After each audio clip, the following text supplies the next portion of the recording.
Ok, entonces, si no hay alguna otra duda o sugerencia respecto a la clase, iniciamos la sesión del día de hoy. Como les comento, vamos a revisar el tema de imperios coloniales y la Primera Guerra Mundial. Ya habíamos visto la diferencia, bueno, entre algún imperio colonial e imperios que no realizaban, que no tenían características colonialistas.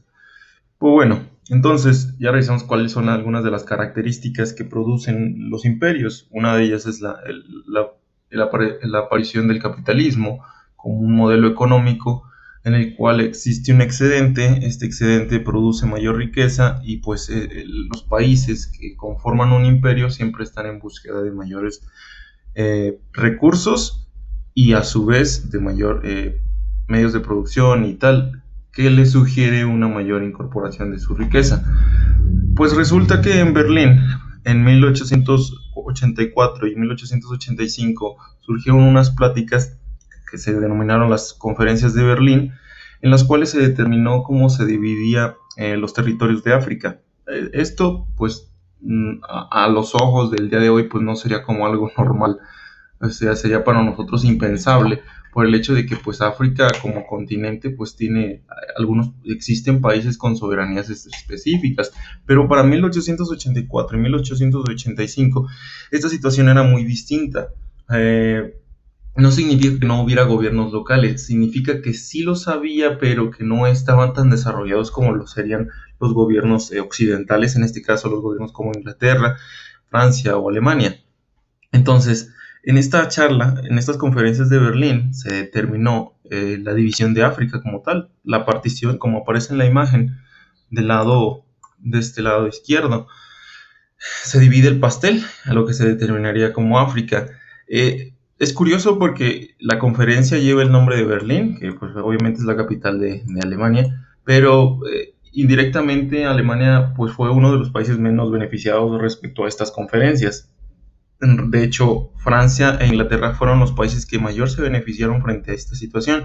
¿Por qué? Porque los territorios otorgados posteriormente a la conferencia de Berlín dentro del continente africano, pues bueno, tenían mayores recursos en términos económicos, por lo tanto Alemania no fue tan beneficiado y es irónico que esta conferencia lleve el nombre de su capital.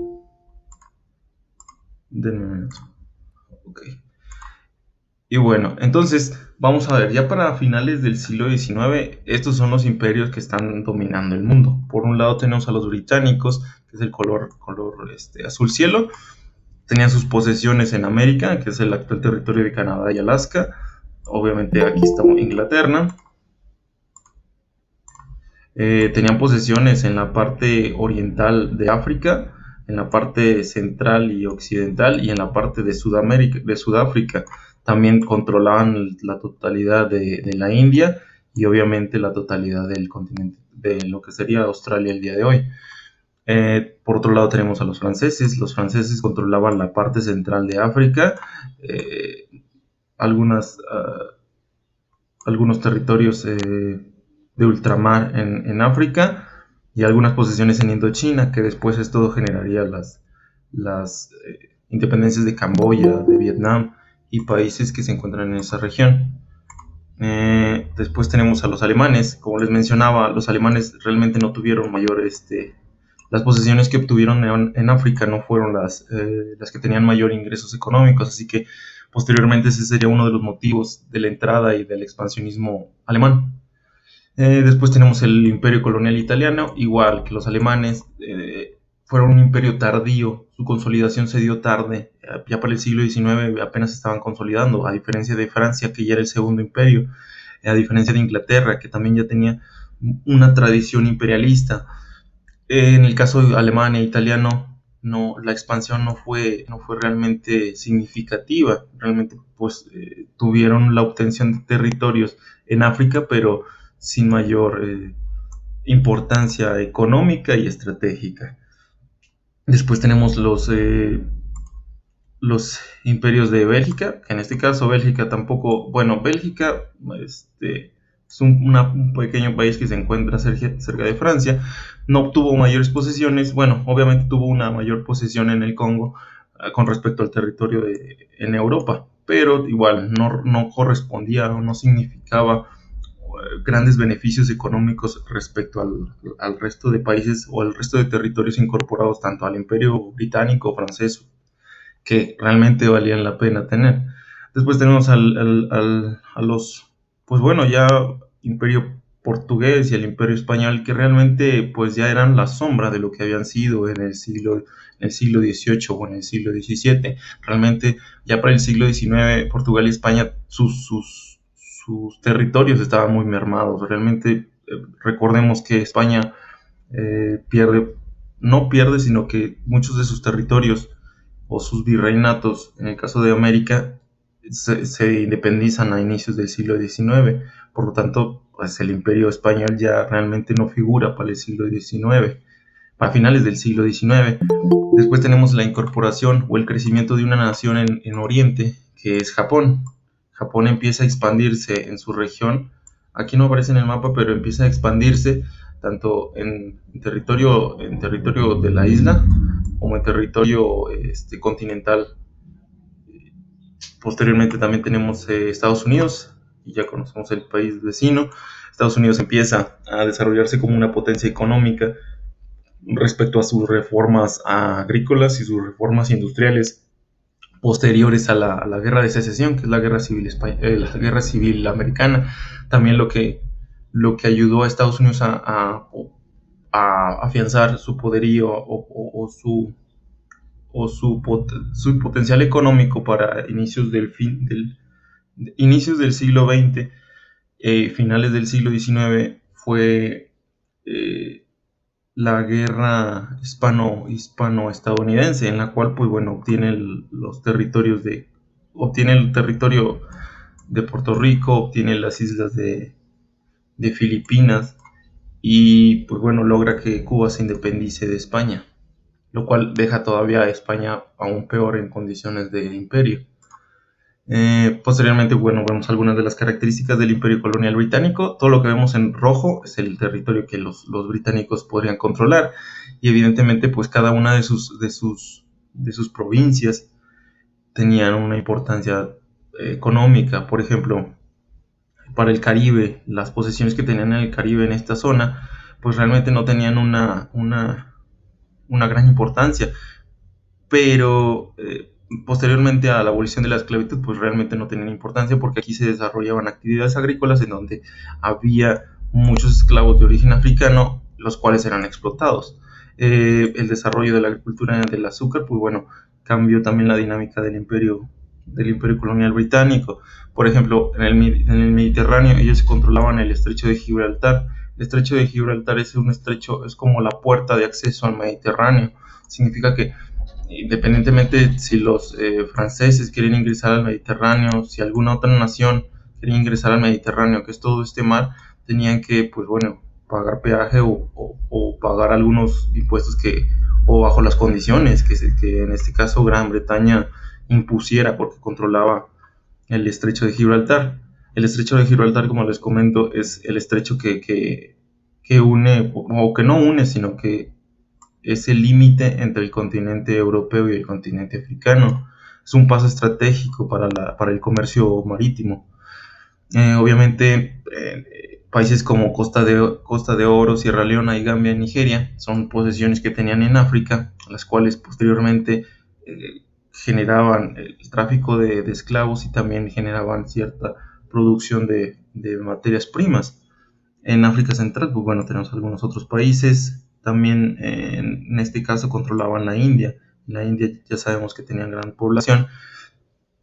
Posteriormente a la Primera Guerra Mundial se independiza, posterior ya hasta la Segunda Guerra Mundial se independiza la India y pues bueno, sigue siendo controlada por los británicos. El mismo caso de Australia. Si se fijan en la parte superior izquierda de la pantalla aparece la Commonwealth, que era finalmente la Confederación de Naciones Británicas. En este caso, pues bueno, unía tanto a los australianos, los británicos de la isla como tal, los individuos que provenían de Alaska o de los territorios americanos, los individuos que provenían En este caso se ve el individuo que proviene de la India y el caso de los africanos. Significa que como imperio sí reunía varias etnias. Cuando el imperio entraba en algún conflicto, obviamente podía aspirar a tener el apoyo de los individuos que fueran conformados por los ejércitos de cada uno de sus territorios. Una característica, imaginen, un territorio tan pequeño como Gran Bretaña en esta isla controlaba toda esta región. ¿Y eso gracias a qué? Gracias al poderío naval, sobre todo al poderío naval que pues bueno, se ejerció durante el siglo XVIII y siglo XIX, en el cual pues obviamente competía con Francia. Después obviamente tenemos el imperio colonial francés. A muchos de sus dominios en África se centraban en la parte occidental, algunas islas de ultramar de África, algunos territorios en Asia y sobre todo Indochina. Indochina, les comento, sería importante ya hasta posterior a la Primera Guerra Mundial, en cuanto a que empiezan a surgir movimientos nacionalistas como los de Vietnam y Camboya o Laos, en los cuales pues, bueno, se independiza, pero ya es posterior a la Segunda Guerra Mundial, cuando ya el imperio francés ya no tiene control de estas regiones, pero a inicios del siglo XIX, perdón, a inicios del siglo XX, finales del XIX, Francia todavía era una potencia que podía controlar todos estos territorios. Igual, Francia no era un país que superara ampliamente el territorio que estaba controlando. Obviamente, como les comentaba, otro de los imperios que aparece en el mapa es el imperio colonial alemán. El imperio colonial alemán pues sí tenía algunas posesiones cerca del Congo, en África, alguna otra posición en el sur de África, pero realmente la rentabilidad económica de estos territorios no era competencia con la rentabilidad económica que poseían los imperios tanto francés como británico. En este caso, pues como les menciono, Alemania carecía de una tradición colonial como otros estados europeos como Gran Bretaña y Francia. Ellos habían logrado unificaciones anteriores a lo que hubiera sido el imperio colonial alemán. Realmente ya tenían una larga data. Bueno, me refiero a larga data, significa que a una gran tradición en la cual ya se habían conformado como nación y como imperio. Obviamente, con respecto a las nuevas dinámicas de mercado, la aparición del capitalismo y la aparición de esta dinámica imperialista de las naciones que surgen, obviamente Alemania veía la necesidad de su expansión, tanto territorial como económica, pero pues obviamente se veía limitado en territorio, tanto en territorio como en sus aprovisionamiento, porque al no tener un control grande de territorios de ultramar o territorios fuera de sus fronteras territoriales en Europa, obviamente necesitaba la búsqueda de un aprovisionamiento y la búsqueda de nuevos mercados. Otro, como les mencionaba, el imperio colonial italiano no era hasta entonces no había significado una gran amenaza para el resto de los imperios coloniales, porque en realidad sí tenía algunas posesiones en los actuales territorios de Libia y Argelia, pero no tenía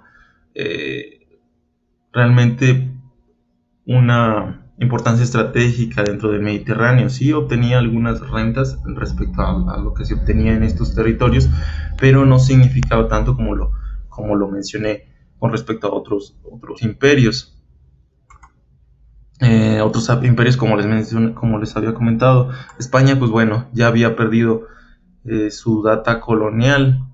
Lo que finalizó o lo condenó el imperio español, pues bueno, fue la guerra hispanoamericana en 1898. Pierde varias posesiones, otras más las vende Alemania, que estaba en búsqueda de mayores posesiones en el Pacífico.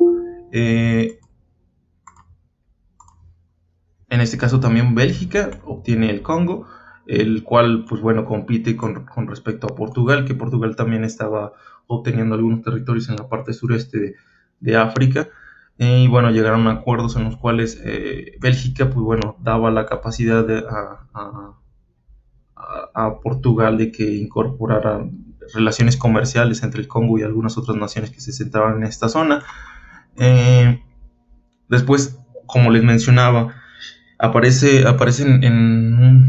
un país o un imperio, en este caso el imperio de Japón, que empieza a expandirse. Esto se logró gracias a lo que llamaron o que se denominaron las reformas Meiji, Meiji, que fueron unas reformas impulsadas que constituyeron, bueno, que sus características principales fue la adopción del mercantilismo, porque hasta inicios hasta finales del siglo XIX, Japón todavía tenía tradiciones pues muy antiguas, lo cual a partir de ciertas intervenciones americanas dentro del territorio japonés empezaron a producir un cambio en las mentalidades de los japoneses. Empiezan a vender las tierras, empiezan a vender tierras a particulares, ya las tierras ya no son solo del Estado, se suprimen los gremios y las corporaciones. Recuerden que los gremios y las corporaciones son como monopolios en términos profesionales. Un gremio es un conjunto de personas que determina cuáles son las condiciones de trabajo de un cierto oficio. Y las corporaciones, pues evidentemente son los grupos económicos que dominan la economía en algún país. Después, la libertad individual ante la ley. Empiezan los individuos a tener mayor libertad. Hay también unificación de las leyes en términos de administración de justicia, la libertad de elección del oficio, libertad de comercio y migración, implantación de un sistema monetario único. Esto es importante porque significa que ya no hay variaciones con respecto a la forma económica. Ya todo el territorio japonés utiliza un tipo de moneda o un tipo de cambio único, por lo tanto se estandariza, y eso significa que puede generar o entablar relaciones económicas con naciones distintas a su nación. Después se emancipan los siervos. Recuerden, hasta entonces el imperio japonés funcionaba bajo un sistema tipo feudal que estaba basado en una economía agrícola. A partir de la venta de tierras, la emancipación de los siervos, empiezan a surgir individuos. A partir del surgimiento de individuos empieza a aparecer la propiedad privada. La propiedad privada impulsa las economías y la inversión. Esto sugiere una mayor movilización de capital y la incorporación de nuevas técnicas, tanto agrícolas como industriales.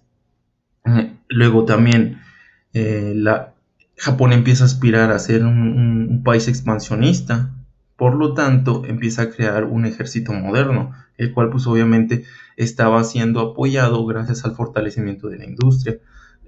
Consideren que es como una secuencia, es un efecto dominó. Al emancipar a los siervos y al vender las tierras, esto se genera el capital, la propiedad privada, y eso a su vez genera industria. La industria a su vez solventa las necesidades de un ejército. El ejército tiene la capacidad de expandirse, y al expandirse tiene la capacidad de obtener mayores recursos, y esos mayores recursos se traducen en mayores riquezas para la nación. Y bueno, obviamente hay total apertura al capital y al comercio extranjero. Consideremos que el comercio extranjero también produce ciertas divisas para cualquier nación. Y por tanto, ya para inicios del siglo XX, finales del XIX, Japón ya había conseguido un desarrollo industrial considerable, ya tenía monopolios que controlaban la mayor parte de la economía en su territorio, y pues bueno, Japón se veía como una nación floreciente para el siglo XX en el mundo. Después tenemos un caso especial que es el de los Estados Unidos. Finalmente, Estados Unidos se fortalece posteriormente a su guerra de secesión. Recordemos que la guerra de secesión es una guerra civil entre dos bandos en Estados Unidos, los confederados y la Unión. Los confederados, pues bueno, buscaban mantener ciertas condiciones sociales, y la Unión evidentemente quería cambiar estas condiciones sociales. No sé si al momento hay alguna duda, no sé si me estoy yendo un poquito rápido o hay alguna intervención sobre los imperios coloniales que hemos revisado, sobre Japón y ahorita sobre lo que estamos revisando de Estados Unidos. No sé si hay alguna duda que pudiera detenerme o regresar.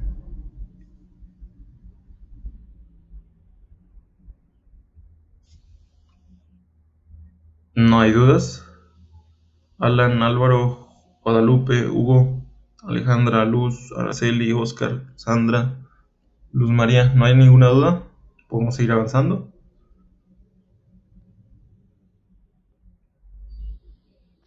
De mi parte no, profe, podemos seguir. Ok, gracias Alejandra.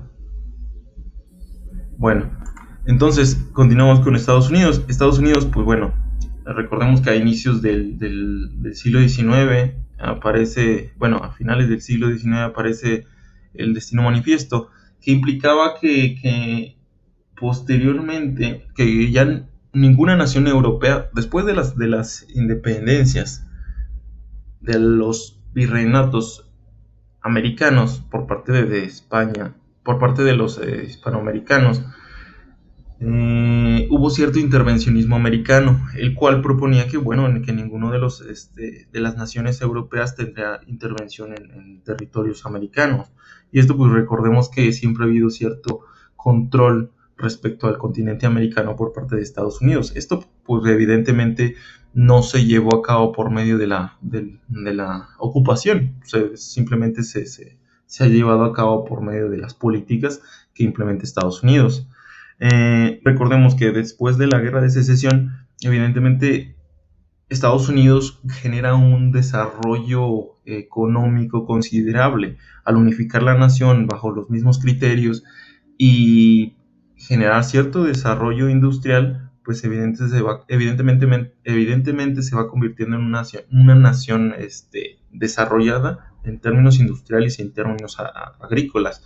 Por lo tanto, tenía una cierta autosuficiencia en términos económicos y en términos de necesidades de primer orden.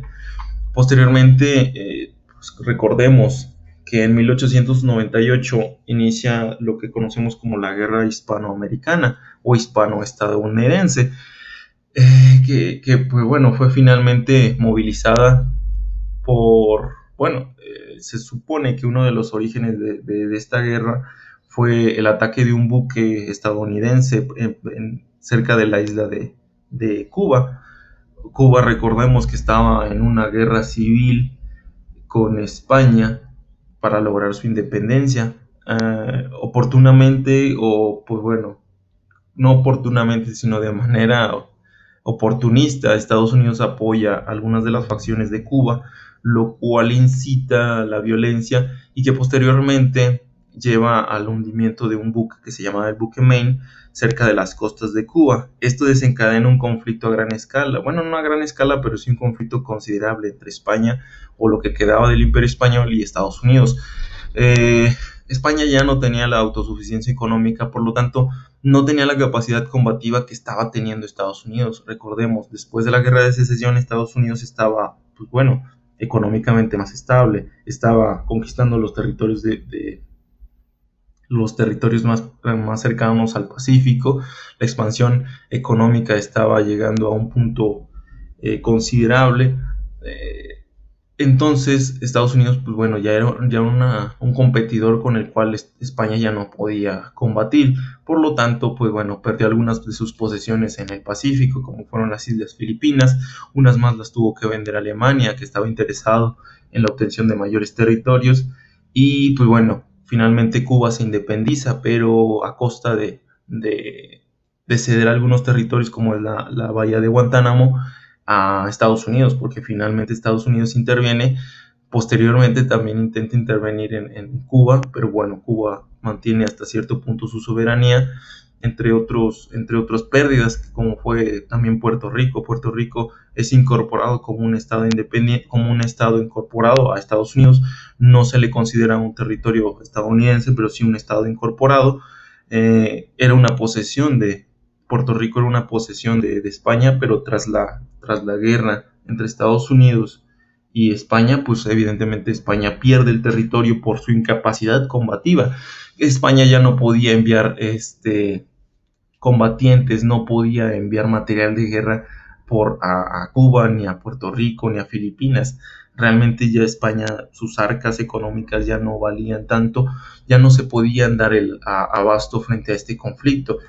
Hubo algunas defensas de algunos territorios en Puerto Rico, pero realmente no significaron mucho, y al final, pues para evitar el desgaste de la guerra, España opta por vender los territorios tanto a Estados Unidos, a Alemania, y perder otros más. Entonces, ya vimos el panorama general, ya sabemos que todas estas naciones están en búsqueda de sus intereses. Finalmente, una de las características del imperialismo es eso, la búsqueda del control, ya sea económico, político o territorial, de más territorios. ¿Y esto con el fin de qué? De obtener mayores recursos. En el momento en el que obtienen mayores recursos, materias primas, obtienen mayores dividendos en términos de producción de bienes de consumo o bienes que se pueden comerciar. Entonces iniciamos con la Primera Guerra Mundial. Imagínense, todos estos grupos o todas estas naciones están en constante expansión. Evidentemente en algún punto de la historia iban a chocar, iba a haber algún tipo de roce.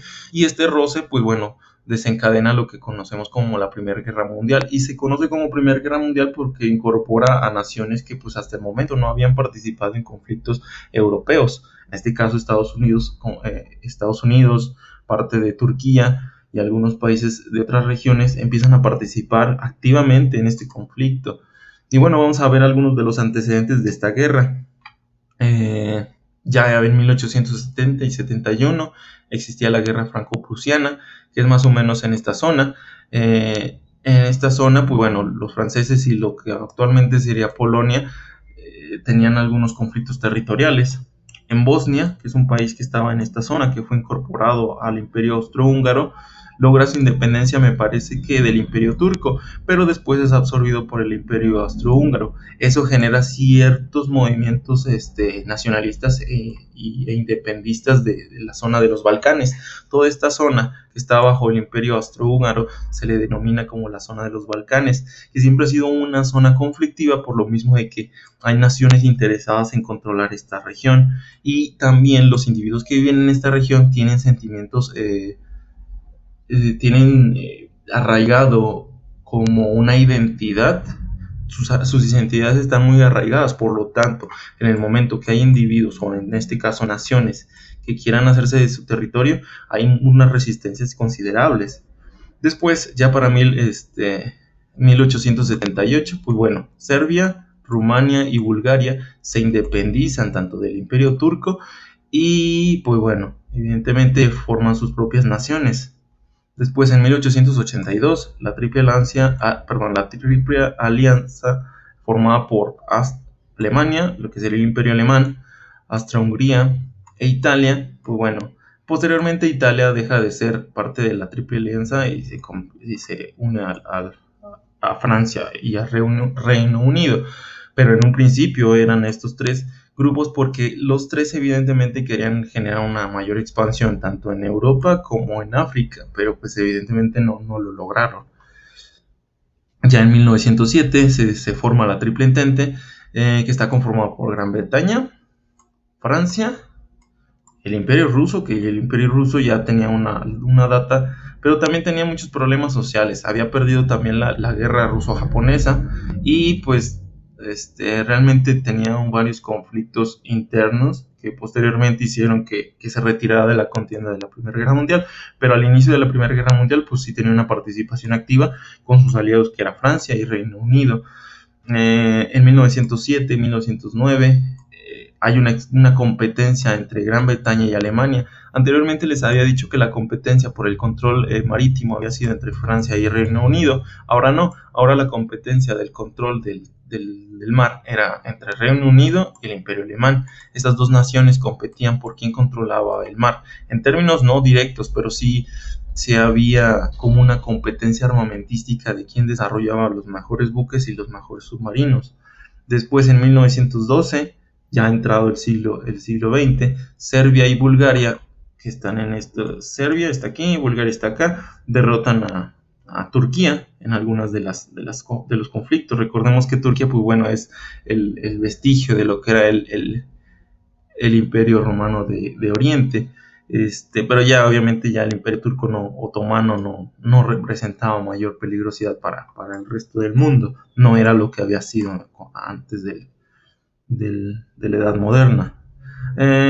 Y ya uno de los elementos que desencadenó ya en 1914 la Primera Guerra Mundial, que incorporaría y que desarrollaría varios conflictos que dieron muestra del horror de la guerra y de una guerra industrializada, porque finalmente también una de las características de la Primera Guerra Mundial es que es una guerra industrializada. Todas estas naciones ya tenían la capacidad industrial, por lo tanto podían producir armamento en masa. Con el armamento en masa podían capacitar o armar a muchos individuos, los cuales pues evidentemente entraban en conflicto y generaban demasiadas muertes.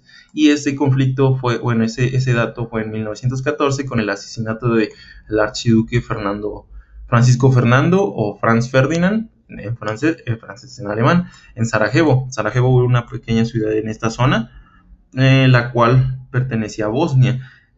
Recordemos que Bosnia había sido incorporada al Imperio Austrohúngaro y que había ciertos movimientos nacionalistas serbios que estaban apoyando por la independencia o por la anexión de Bosnia a Serbia.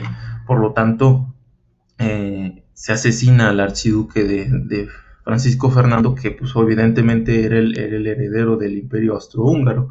Esto no es bien visto por las naciones ni por Alemania, la cual incita al Imperio Austrohúngaro, pues bueno, tener represalias contra Serbia. ¿Y por qué contra Serbia? Pues bueno, como les mencionaba, el 28 de junio de 1914, en Sarajevo, una ciudad de Bosnia, que estaba en esta región, Franz Ferdinand o Francisco Fernando junto a su esposa Sofía sufren un atentado que al principio parecía fallido, porque al principio se supone que atacaron su carro o su coche con una bomba, la cual pues no les generó mayor daño. Realmente era como un desfile, no les generó mucho daño a ellos, pero intentaron regresar a auxiliar a las personas que habían sido afectadas por la bomba, y en cuanto intentaron regresar fueron atacados por un individuo que al parecer pertenecía a una sociedad secreta que se llamaba la Mano Negra. Esta sociedad secreta era una sociedad que era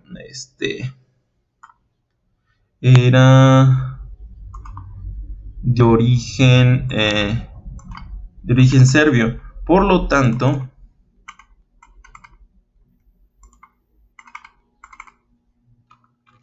era de origen serbio. Por lo tanto, Austria-Hungría consideró que el atentado había sido directo y que por tanto los responsables del asesinato tanto de Franz Ferdinand y de su esposa, que Franz Ferdinand, o en este caso Francisco Fernando, era el heredero de la corona austrohúngara, eran los responsables, que Serbia era los responsables porque finalmente el asesino pertenecía a una parte gubernamental de Serbia. Serbia evidentemente se lavó las manos y quiso zafarse del problema, y algunas de las solicitudes por parte de Austria-Hungría las concedió, porque también se interpusieron algunas sanciones.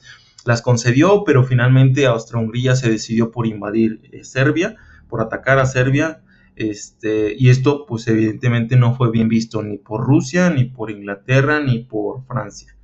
Por tanto, como Serbia era un país que apenas se había independizado, había logrado sus relaciones comerciales con estos países como Rusia, Francia y en este caso Gran Bretaña, pues bueno, eran sus aliados, por lo tanto iban a combatir con aquellos que le hicieran frente a Serbia. Y es aquí donde aparece pues bueno, el conflicto a gran escala.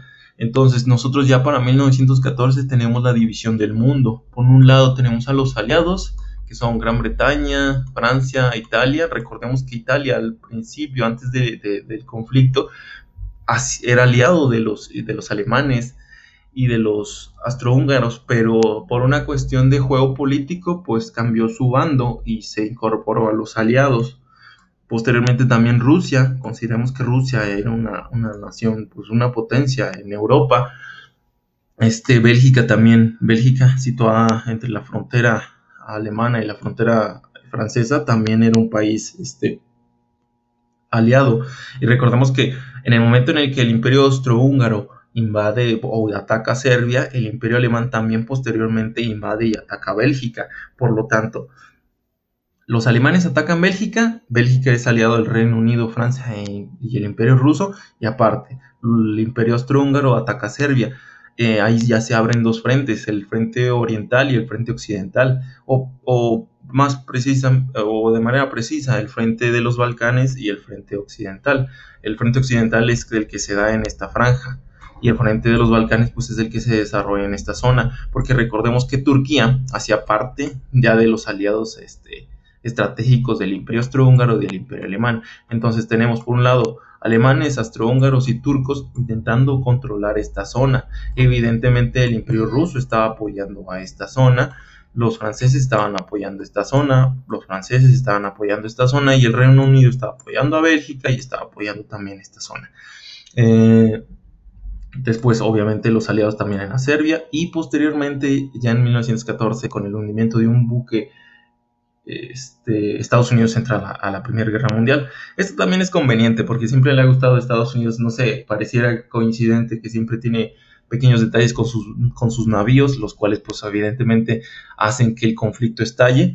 En este caso, pues bueno, tanto ha sucedido como en la guerra hispano-estadounidense, sucedió en la Primera Guerra Mundial, sucedió también en la guerra de Vietnam. Siempre tienen conflictos con sus buques y pues bueno, esto da inicio al conflicto armado o a la intervención estadounidense.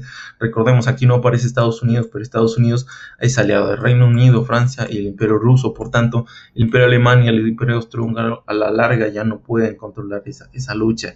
Al principio sí tienen victorias considerables, pero después la guerra les desencadenaría problemas. Después tenemos, bueno, habíamos dicho que el Imperio Alemán no solo atacó al Imperio Ruso, atacó a Francia, atacó a Bélgica y por tanto pues el Reino Unido iba a atacar al Imperio Alemán. En esta zona se determina el frente occidental, batallas importantes como la de Verdún o la de Somme, aquellas batallas en donde pues todos los soldados estaban atrincherados y que cada palmo de tierra valía la vida de muchos hombres. Recordemos que actualmente pues vemos que los soldados se cubren o que las estrategias militares de los soldados actuales pues son diferentes a las que se usaban entonces. En ese entonces no había una tradición militar como la que conocemos actualmente. Realmente allí eran grandes contingentes de hombres que pues saltaban al fuego cruzado y que no buscaban tanto la cobertura. Realmente sí lo hacían en términos prácticos, pero bajo las órdenes de sus superiores, pues a veces llegaban a hacer ataques hasta suicidas. Lo consideraríamos frente a las estrategias militares actuales, porque realmente no tenían la metodología de asalto o el asalto rápido como los conocemos actualmente, como vemos en las películas en donde avanzan, se cubren. En este entonces no, era avanzar y obtener el territorio, avanzar y tener el territorio, independientemente de cuántos hombres murieran. Y una de las características de la Primera Guerra Mundial, porque era la transición, o sea, las luchas antes habían sido luchas lentas, pero a partir de la Primera Guerra Mundial las batallas se hacían de una manera un poco más rápida, en términos de combate, pero no en términos de obtención de territorio. Recordemos que la Primera Guerra Mundial se conoce como la Guerra de las Trincheras, en donde pues llegan a un punto muerto y no pueden avanzar. Como les mencionaba, convenientemente Estados Unidos, pues bueno, tiene un pequeño inconveniente con los submarinos alemanes. El 7 de mayo de 1915, un submarino alemán torpedea a un buque que se llamaba el Lusitania. Este buque era un buque o un barco de transporte civil, pero evidentemente los alemanes, no sé si fue por omisión, bueno, realmente no fue por omisión, sino que los submarinos alemanes estaban controlando el Atlántico por su incapacidad de controlar la guerra en tierra. Entonces, al ser un arma oculta, estaban intentando sabotear las líneas de distribución o las líneas de abastecimiento de Inglaterra y de Francia. ¿Por qué? Porque Estados Unidos era una potencia industrial que les estaba mandando armamento y materias primas, con lo cual estaban dándole batalla a Alemania y al Imperio Austrohúngaro. Por tanto, ¿qué es mejor? Evitar que les lleguen los recursos a los soldados y hacer que pierdan la batalla, a tener que combatirlos de manera directa. Recordemos que el combate estaba estancado, por lo tanto, una de las estrategias de Alemania pues era atacar los convoys mercantes. Los convoys mercantes eran aquellos que, bueno, llevaban mercancías y finalmente los hundían porque los submarinos eran un arma oculta. Lanzaban el torpedo y te dabas cuenta ya hasta que llegaba el torpedo y hundía el barco.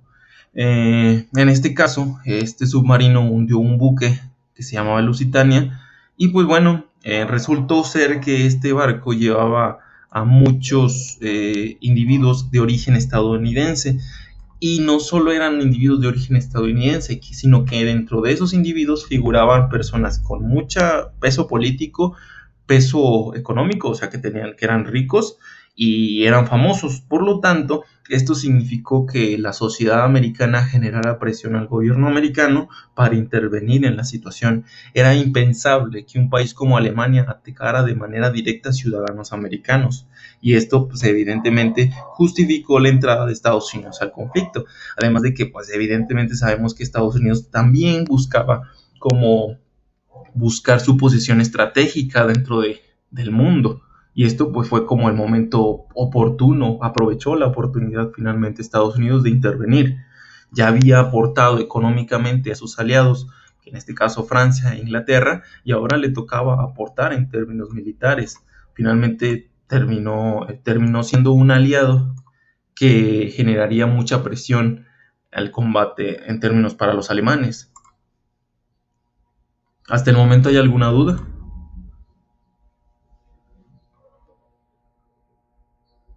Sandra, Oscar, Luz, ¿alguna duda?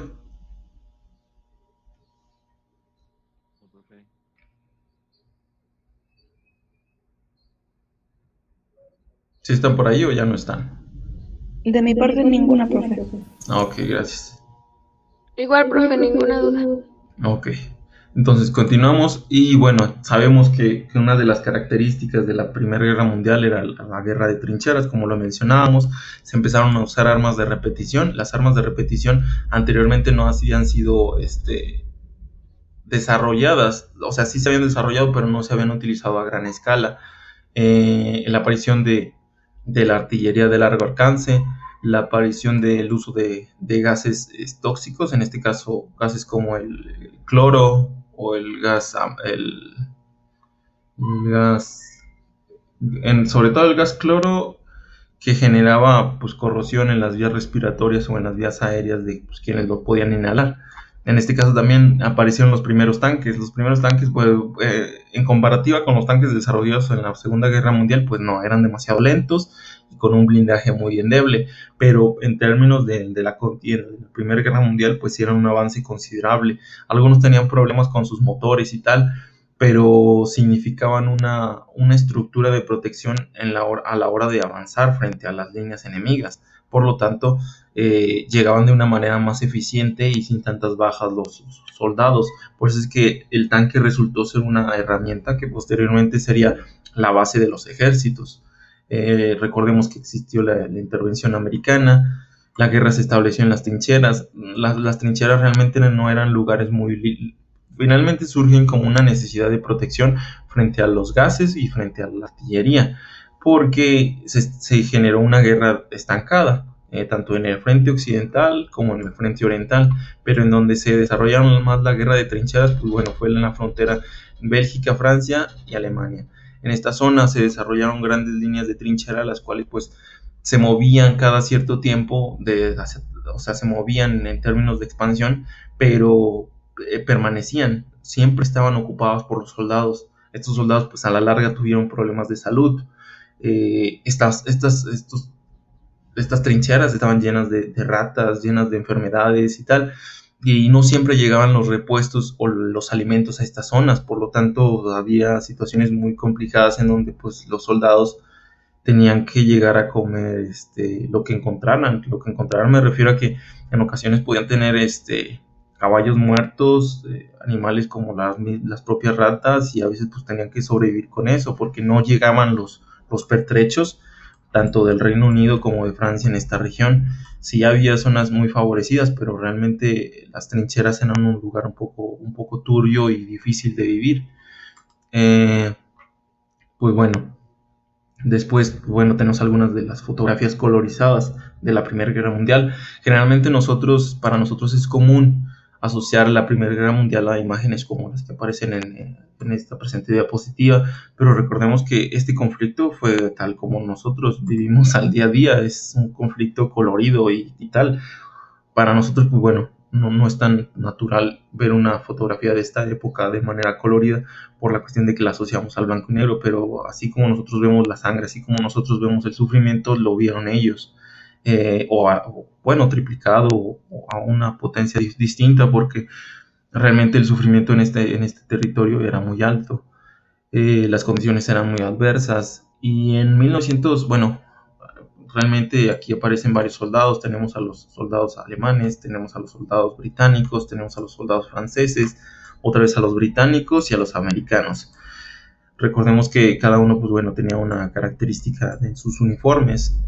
Estos mismos uniformes hasta cierto punto fueron conservados por Gran Bretaña hasta la Segunda Guerra Mundial. Los franceses también tuvieron algunos parecidos. Los que sí sufrieron una transformación considerable fueron los alemanes y fueron los americanos ya para la Segunda Guerra Mundial. Y hay un episodio curioso dentro de la tristeza de la Primera Guerra Mundial, dentro de todos estos horrores que se vivieron en la Primera Guerra Mundial, porque además, recordemos, los soldados, pues bueno, vivían bajo el asedio constante de la artillería. La artillería, pues obviamente nada más oían el silbido de las bombas y ya nada más esperaban a que las bombas no cayeran cerca de ellos, porque pues obviamente los iban a matar. El silbido, el constante ir de las balas, los silencios constantes o los gritos de ayuda de los soldados, ya sea caídos aliados o caídos del enemigo, los gritos, el llanto, sobre todo el olor. Hay una novela que se llama Sin novedad en el frente, que es de Éric Maria Remarque. Al final les pongo una imagen en el cual habla sobre los sufrimientos de esta guerra, cómo esta guerra en realidad pareciera que se habla de una muerte honorable, se habla de los principios de salvar a tu tierra, pero en realidad cuando estás ahí son lugares sucios, turbios, en donde el sufrimiento es constante.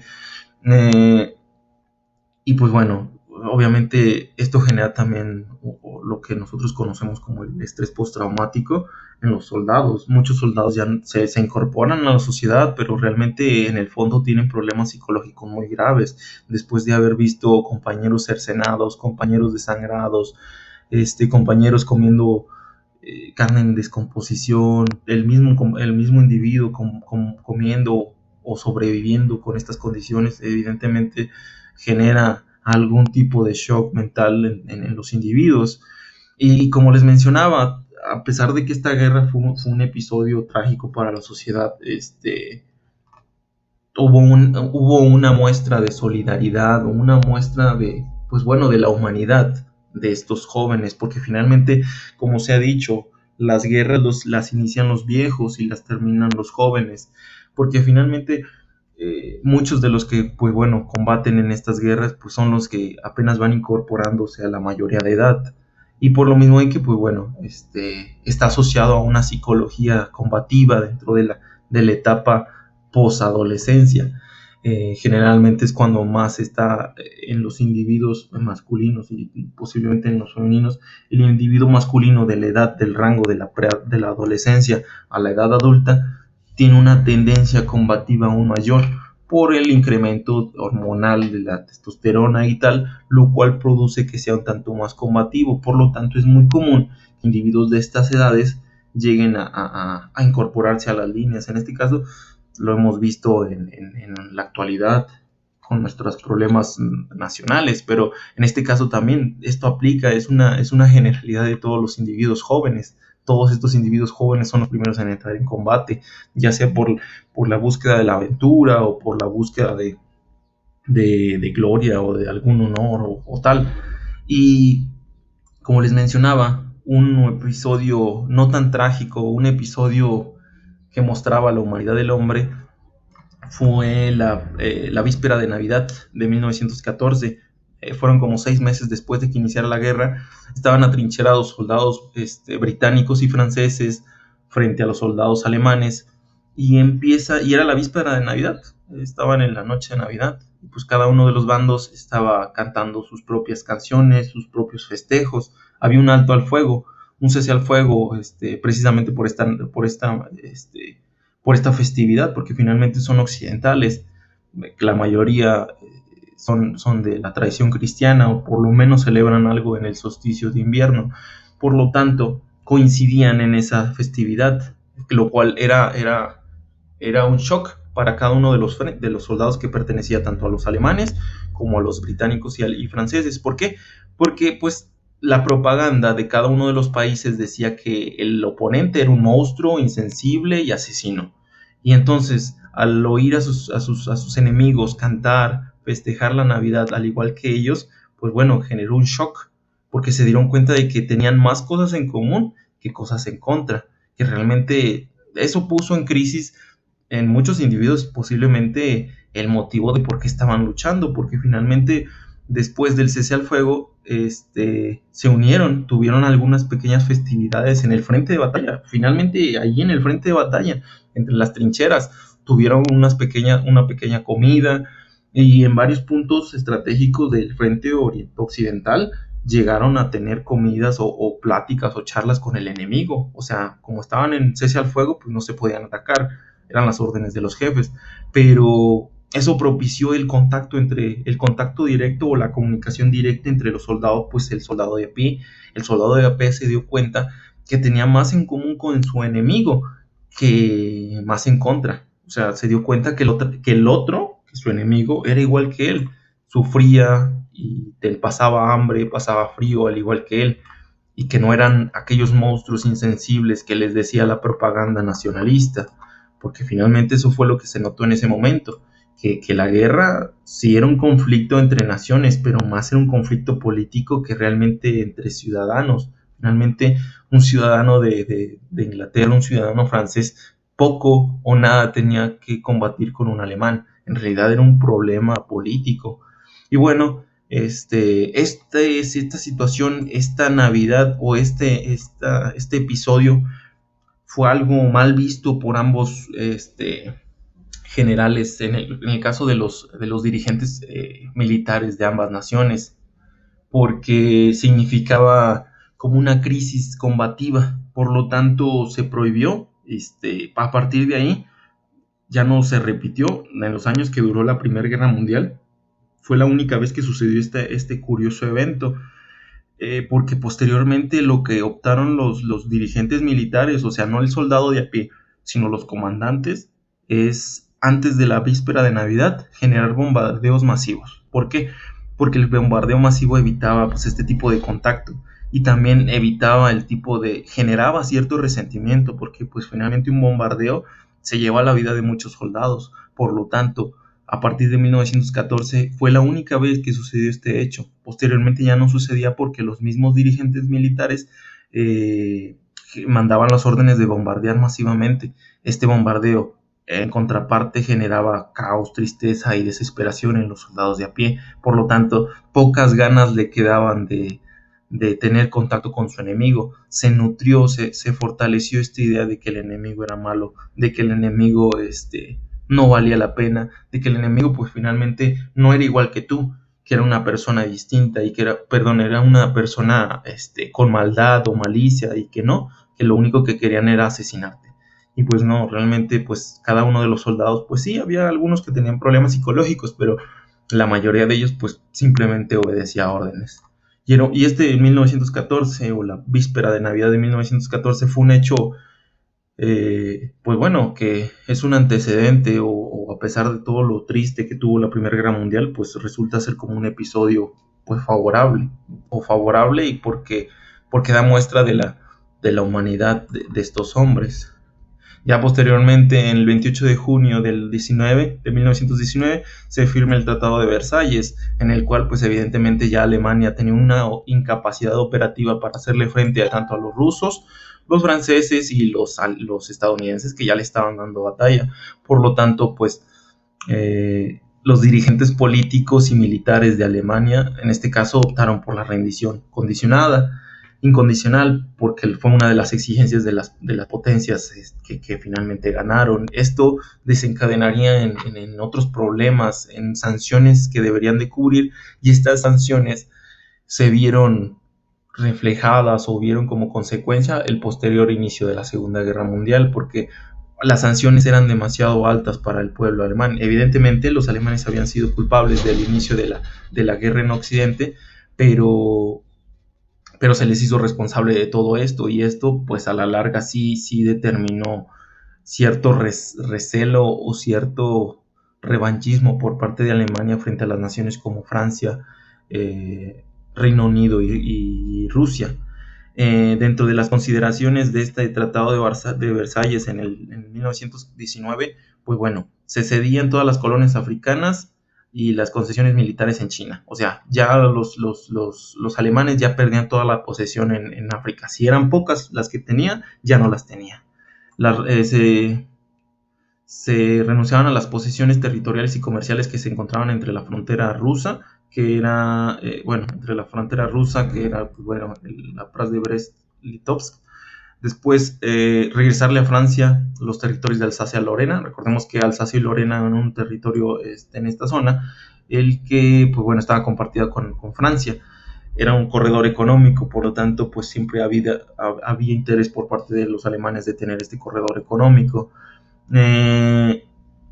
Después se creó un corredor polaco que era para que los polacos pudieran tener acceso al mar, porque finalmente Alemania estaba en esta zona y no dejaba que Polonia interviniera o tuviera un acceso al mar. Esto es a lo que se conoce como el corredor polaco. También, además de que determinaba la capacidad de que los polacos pudieran ir y venir en las regiones de esta zona. Después tenían que reconocer la independencia de Danzig. ¿Qué más? Permitían la ocupación de los aliados en algunas partes de su territorio, la ribera del Rin. Y pues bueno, tenían que entregar las indemnizaciones tanto en económicas como en especie, y en este caso pues bueno, tenían que entregar ganado, carbón, locomotoras y parte importante de su flota. Significa que pues bueno, sus barcos, sus submarinos habían sido pues cedidos a las potencias, en este caso a las potencias aliadas, que sería Gran Bretaña y Francia, y en este caso Rusia. Evidentemente eso no les gustó. También se tenía que entregar a los criminales de guerra. Y otra de las pautas que no aparece aquí es que a partir del Tratado de Versalles se limitaba la cantidad de activos militares que tenía Alemania. Esto con la finalidad de que no volvieran a generar un conflicto en la región. Por lo tanto, Alemania pues, se mantuvo con un ejército muy pequeño hasta bien entrada la Segunda Guerra Mundial, cuando pues bueno, rompen ese Tratado de Versalles y bueno, tienen otra intervención, que es la Segunda Guerra Mundial. Y bueno, dentro de las recomendaciones, hasta ahí terminaríamos el tema. Dentro de las recomendaciones cinematográficas, yo les recomiendo que vean estas películas. Una sería El Batallón Perdido. Este es un batallón británico y estadounidense, el cual pues bueno, se pierde finalmente entre la batalla. Después regresa. Una de las novelas que les mencionaba era esta, Éric Maria Remarque. Es un poco cruda, pero realmente retrata la veracidad de lo que es la guerra. O sea, finalmente te deja de lado la visión romántica de la guerra y el honor y tal, y te deja ver que en realidad la guerra es un proceso difícil, que deja secuelas tanto psicológicas como físicas. Es una buena novela, se la recomiendo si tienen la oportunidad de leerla. En este caso también la pueden encontrar en PDF en internet. Otra película que les recomiendo, que es actual, me parece que salió en el 2018 o 2019, es la de 1917. Es un poco rápida en el aspecto de que pues el mensaje no es muy profundo, en realidad es algo un poco sencilla, pero tiene buenos efectos especiales, tiene buena implementación de uniformes y tal. Se ve bien, la verdad se ve bien gráficamente. Lo que sí no tiene es como una historia muy profunda, es una historia muy general, así que pues, bueno, puede ayudarlos también a medio visualizar cómo pudo haber sido la Primera Guerra Mundial. Otra película que sí les recomiendo mucho es La Trinchera. Aquí sale Daniel Craig, que es el intérprete principal del agente 007, y esta es una película muy interesante porque retrata como los efectos psicológicos que tienen los soldados en las trincheras. Retrata la vida de dos soldados británicos que están en las trincheras y que están como en el preámbulo de un ataque, y pues bueno, retrata como esa zozobra o esa inestabilidad psicológica frente a la batalla. Otra película que es un poco romántica pero que también es un poco cruda es la película de Caballo de Guerra. Esta película pues igual también tiene una cierta carga sentimental, lo cual pudiera generar algún, pues bueno, efecto no psicológico, sino un efecto sentimental en el momento en el que pues la lleguen a ver. Y otra película que es Fly Boys. Fly Boys era de unos soldados estadounidenses que se incorporan al ejército francés, pero en términos de combate aéreo. Cualquiera de estas películas es recomendable por la cuestión de, pues bueno, familiarizarse con el proceso que se llevó en la Primera Guerra Mundial. No sé si al momento hay alguna duda.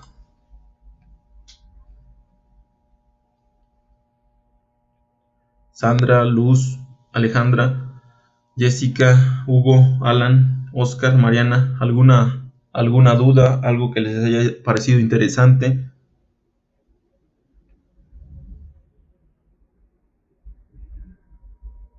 ¿Nada? Ninguna duda, profe. ¿Qué le pareció interesante de la charla, Oscar? Pues todo. No, pero ¿qué en específico? ¿Qué le llamó la atención de lo que estuvimos, bueno, de lo que estuve comentando, Pues charlando? puede decirse que las consecuencias de los conflictos armados a gran escala y la repercusión que tienen los soldados, no solo en las naciones.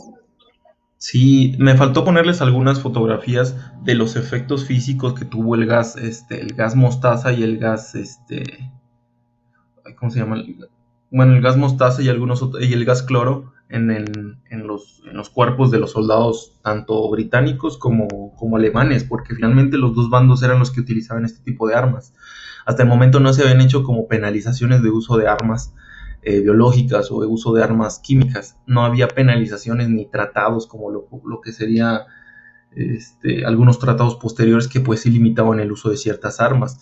El uso de este tipo de gases sí generaba pues hasta cierto punto lesiones muy graves en los individuos. No los asesinaba, solamente los dejaba con malformaciones físicas y pues bueno, con mucho daño físico. Tanto que pues bueno, sufrían malformaciones y eran irreconocibles. A ver quién está por acá. Sandra, algo que le haya aportado al tema, algo que pueda comentar respecto al tema que hemos visto. ¿Sí sigue por ahí, Sandra? Ah, sí. Sí, pues nada como en especial, solamente que sí, pues me pareció interesante y algo triste todo lo que pasan los soldados de ahí, todo lo que pasaron y así. Ok. ¿Quién más está por ahí? Alejandra, ¿alguna intervención, algo que haya que comentar respecto a este tema? ¿Sí sigue por ahí, Alejandra?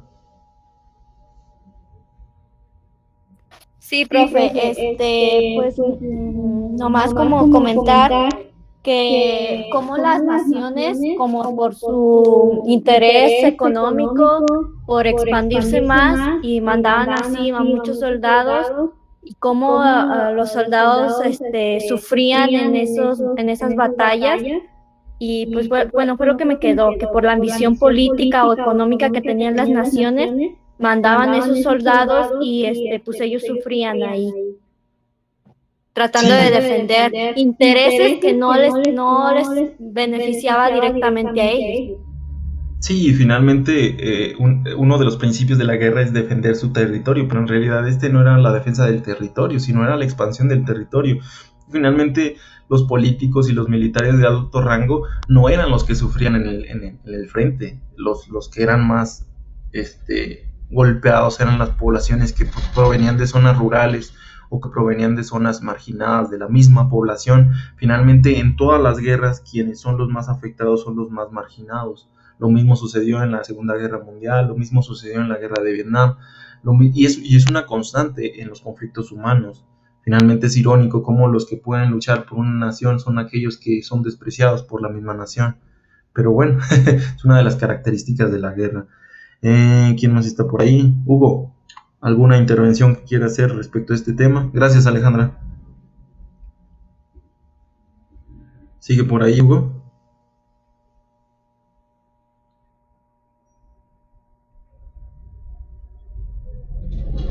Parece ser que Hugo no está, nada más está conectado. Araceli, ¿alguna intervención respecto al tema? Pues en sí, pues sería lo mismo, profe. O sea, Más que nada por el sufrimiento de los soldados, por la ambición de extender el territorio. Pues nada, en conclusión, muy interesante. Ok, les reitero nuevamente, estas películas son recomendadas, sobre todo la de La Trinchera, de Daniel Craig, se la recomiendo mucho porque finalmente da fe de eso. No es una película muy despiadada o violenta, realmente está un poco light, pero tiene mucho la carga psicológica de lo que pudo haber sido la vida de un soldado. Y termina, no les quiero spoilear el final, pero termina siendo con un final que te deja como pensando las cosas y lo que vale realmente la guerra. Es un final muy irónico o muy crudo, realmente es un final crudo, pero les recomiendo, antes de que les pueda yo comentar más, que la vean. Realmente nosotros podemos aprender historia a través de las películas y pues sí hay algunas ambientaciones que, pues como les menciono, de la película de 1919, es una película demasiado light, pero realmente pues tuvo una gran intervención en términos de efectos especiales y de utilería. Realmente la utilería se ve muy bien en la película de 1917, a diferencia de la película del Batallón Perdido. Esta película es un poco más cruda, pero al contrario a ser mala película, es un poco más cruda, pero realmente retrata un poco de manera fiable lo que propone Eric Maria Remarque de la Primera Guerra Mundial. Son consideraciones. Esta película, ambas, tanto Batallón Perdido como La Trinchera, están disponibles en YouTube. Las pueden poner en el buscador de YouTube y las van a encontrar fácilmente. Duran más o menos como 1 hora y media. Y pues bueno, no las tienen que descargar, es muy sencillo. La de War Horse y la de Flyboys me parece que esas sí no están, pero tampoco la de 1917, porque 1917 es una película reciente, pero igual la pueden encontrar yo creo que en alguna de las páginas de Facebook. Les recomiendo ampliamente que vean alguna de estas películas, sobre todo para que identifiquen como características, porque pues aquí en la charla yo les doy así como en lo general lo que fue el conflicto, pero ya que ustedes pues más o menos entren o sientan empatía por lo de un personaje, de una película de esta temática, puede ayudarlos a afianzar el conocimiento. Así que no sé si hay alguna otra intervención, sino para dar por finalizada esta sesión. Por ahí, ¿quién más está? Medellín, Luz, ¿alguna otra intervención respecto a lo que hemos comentado el día de hoy? ¿Sí sigue por ahí, Luz? María Medellín o Luz Maldonado. Sí. ¿Alguna intervención, Medellín? Pues me pareció como interesante cómo Alemania no se retiró regresó a la Segunda Guerra Mundial.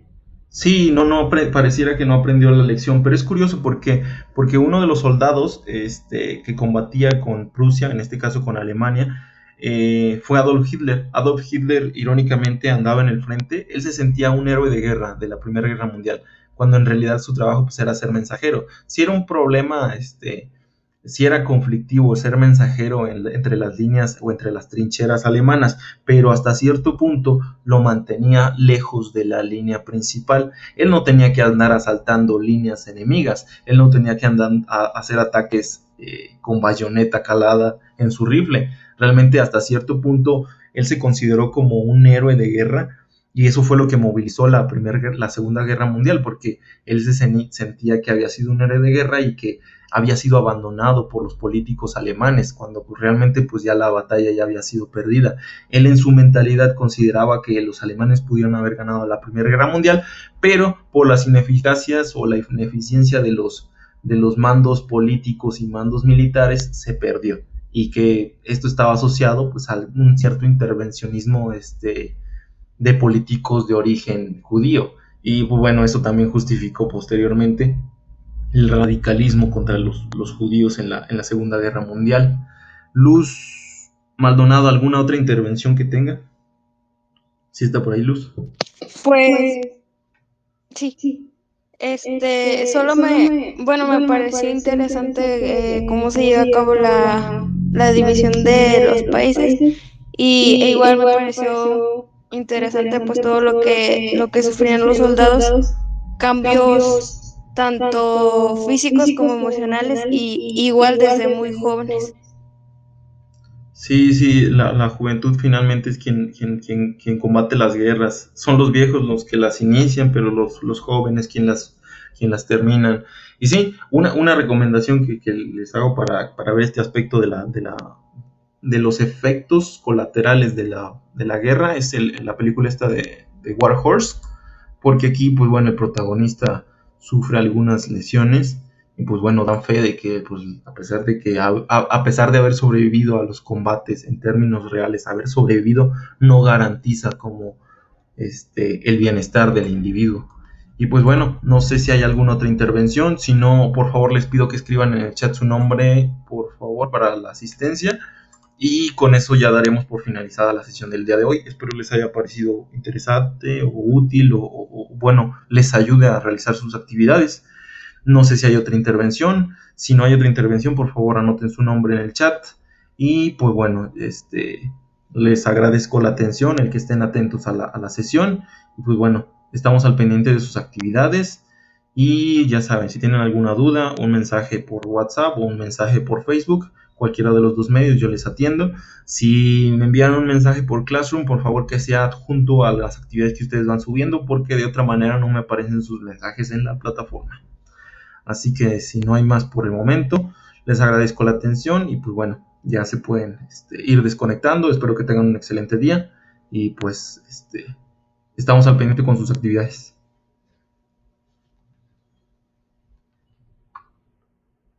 Muchas gracias, profe. Hasta luego, Alejandra. Hasta luego, profe, gracias. Hasta luego, Araceli.